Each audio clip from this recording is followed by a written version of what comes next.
Hi guys! Welcome back to my channel, and this video guys, medyo maiba tayo kasi kadalasan yung mga video ko guys is shopping and review the product, and of course updating the new collection sa mga iba't ibang store dito sa US. So medyo maiba tayo ngayon guys kasi gagawa tayo ng mga darang ganito guys. Ayan, as you can see guys, ito yung usong-usong mga beads ngayon. So gagawa tayo ng ganito guys. Sasama ko kayo doon sa store kung saan makakabili tayo ng iba't ibang kulay or iba't ibang design ng ganito guys para makagawa tayo. So ito yung mga nagawa ko ngayon, no, I mean for my personal use, and of course ito. So kung naalala nyo to guys, mahal to nung bagong labas kasi yun talaga yung mga mabigat talaga yung quality, di ba? Pero may dalawang klase na quality to guys. Yung magaan lang at saka yung mabigat. Yung mga mabigat guys is medyo pricey yun. Kasi yung parang they are considering it authentic. Ayun. Pero yung mga lighter, yun yung mga ano lang guys, kayang-kaya lang natin bilhin. So ito. So, yun guys, gumawa ako for my personal use. So, I decided to share it with you guys para naman hindi na kayo mag-order online kung mayroon kayong mabilhan na store malapit sa inyo, diba? Kayo na lang yung gagawa. Kasi pag o-order tayo online guys, medyo mahal na, promise. Yung isa kadalasan guys is $25, $38, and not including the shipment. So, diba mahal na siya? Unlike kung tayo na lang yung gagawa, mas save tayo ng konti at makakapili tayo ng mga kulay kung ano yung gusto nating gawin. But anyway guys, bago ang lahat, bam bam bam, intro muna tayo. Hold me close till I get up. Time is barely on our side. So as you can see guys, ayan.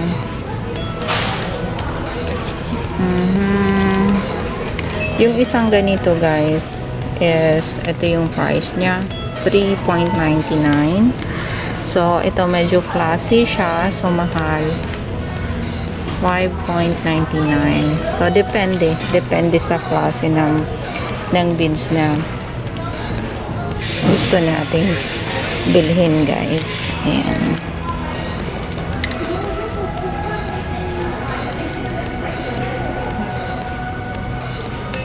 Ayan, as you can see guys, marami tayong mapagpipilitan dito.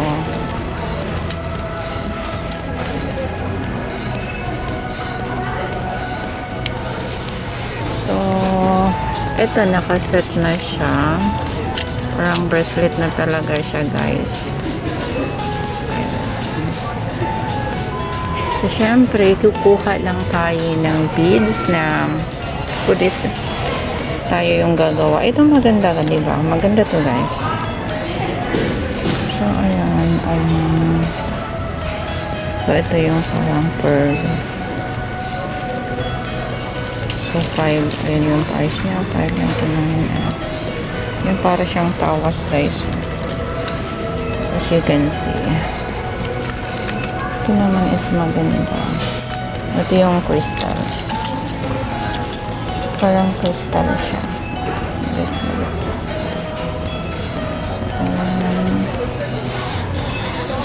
So, pipili tayo kung ano yung maganda.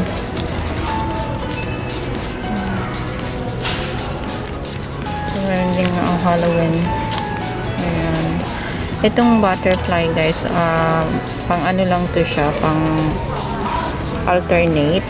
For example, gagawa tayo ng ganito, tapos lagyan natin ng tatlong butterfly, gano'n.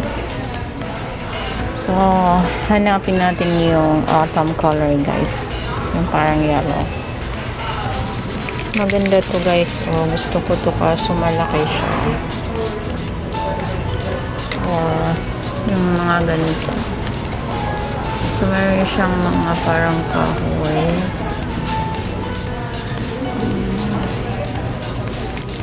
So, yun yung beads niya.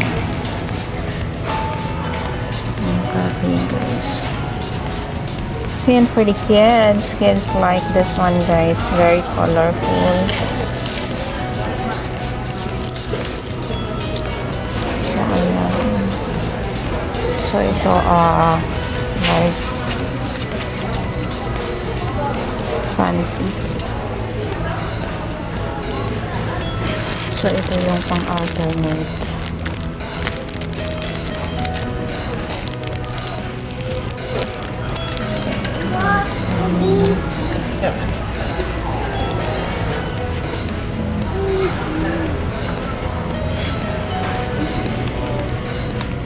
So, unicorn design. Ayan. Pag may mga bling-bling kasing ganito guys, medyo parang klase siya tingnan dito.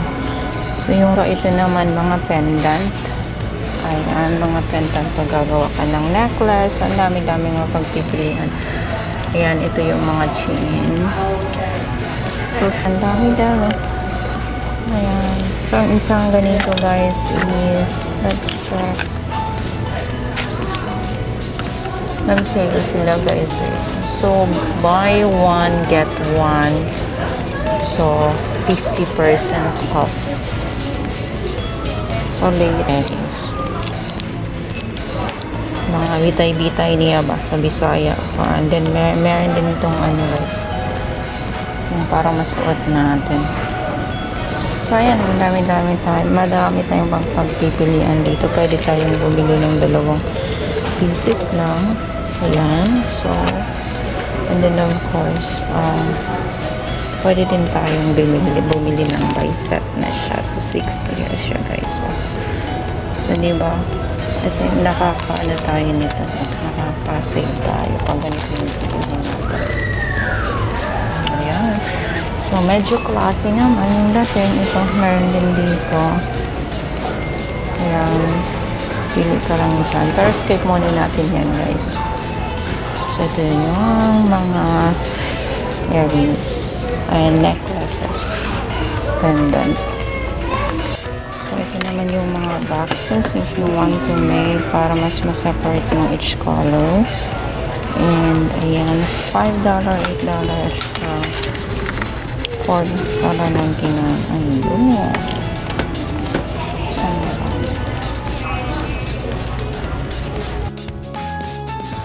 So, ayan guys, ito yung mga nabili natin sa store. Ayan, ito yung mga beads. Konti lang binili ko guys kasi sample lang naman. Kaya ayun.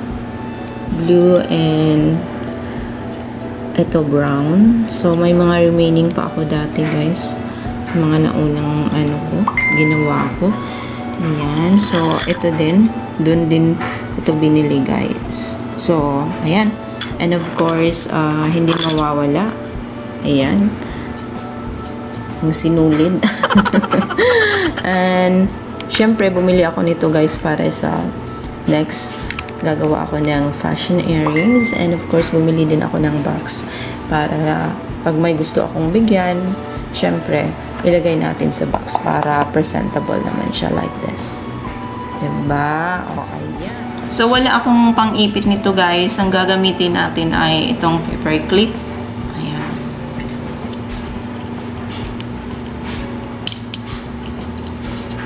So, i-double natin siya guys. Of course, kailangan natin bigyan ng allowance.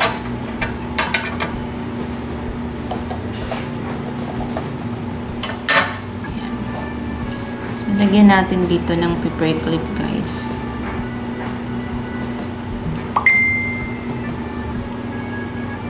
Ang ingay ng cellphone ko ba? Ipitin natin siya dito ng paper clip. Ayun. So, ayan na yung paper clip natin. So, as you can see guys, din siya guys dito para pagpasok natin hindi tayo masyado mahirapan. Ayun. Tali natin. So, ayan. Nakatali na siya.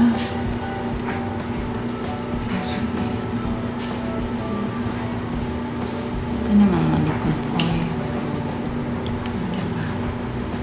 So, ayan. So, nag-hold siya sa paper clip. And then, dyan, tinali ko talaga siya guys para pag ito lang yung isang lalabas, so mahihila natin.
ayan guys, as you can see, good for.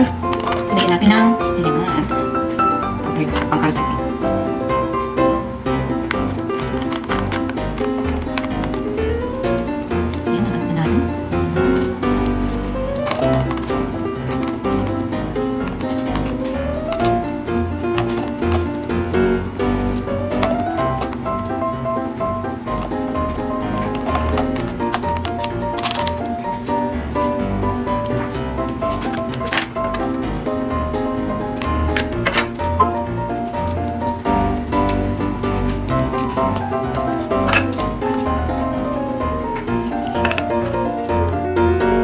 So, ayan na yung mga nagawa natin, guys. Simple lang siya, guys. Yung napakadaling gawin lang kasi hindi pa ako masyadong creative pagdating sa mga ganito, guys. Wala pa ako masyadong alam. Kaya, yun yung mga basic lang. Simple lang yung ginawa natin. So, ayan, guys. Nilagay ko siya sa ganito kasi plan kong pang-regalo. Ayan, para naman presentable siya. So, meron tayong brown and green and of course the blue one. Ayan, makagawa natin yung blue one. And this one, ayun, yung mga crystal. And meron pa tayong isang green dito, guys. Ayun. So, diba, yun yung mga nagawa natin. So, that's all for today, guys. Thank you for watching. If you like this video, please do like, comment, share, and subscribe. And please don't forget to hit the notification bell para maging updated kayo for my next upload. Thank you so much, guys. Have a good day and God bless. Bye!